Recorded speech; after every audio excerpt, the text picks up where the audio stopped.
हम पूनम झा अहाँ सबके छठी व्रत कथा सुनाबऽ जा रहल छी। सुनै जाउ कथा। एक समय में नैमिषारण्य में सर्वशास्त्रज्ञ शौनक मुनि सूत जी सँ जिज्ञासा कयलनि। एहि पृथ्वी पर जे लोक सब तरहक रोग सँ ग्रसित अछि, ककरो संताने नहि होइत छैक तऽ ककरो पुत्र अल्पायु में मरि जाइत छैक, तकरा लोकनिक दुखक नाश कोना हेतैक। सूत जी ताहि पर कहब प्रारंभ कयलनि।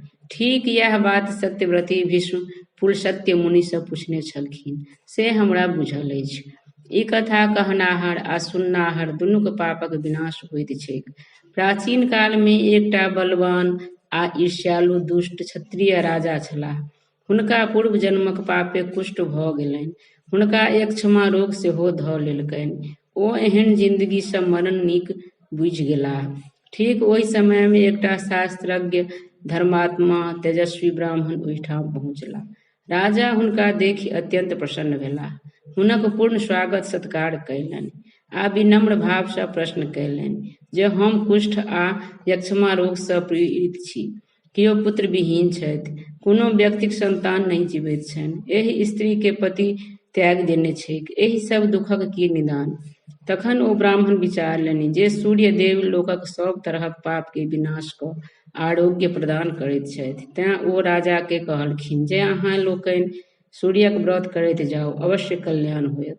तखन ओ ब्राह्मण हुनका लोकनि के पंचमीक खरना सँ लऽ सप्तमीक प्रातः कालक अर्घ्य छठि व्रतक पूर्ण विधान बुझौलनि।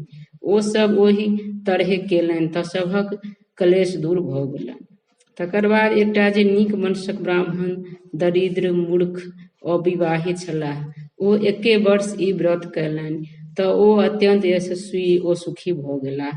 ओ राजा सेहो जखन 5 वर्ष व्रत कयलनि तखन हुनको मंत्री सब अपना में विचारि राजा लग आबि हुनका अपन सभक अगुआ बना कऽ सेना लऽ विद्रोही के मारि भगौलनि आ राजा पूर्व जकाँ निष्कंटक राज्य करय लगलाह।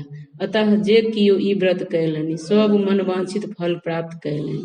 जे कियो ई व्रत कऽ कथा सुनि शक्ति अनुसार कथावाचक के दक्षिणा देती तिनका सब तरहक कलेश दूर भऽ जेतनि। कथा सुनलाक बाद पूजित देवता के प्रणाम कऽ विसर्जन कऽ ब्राह्मण के दक्षिणा आ प्रसाद दऽ व्रती पारणा करथि।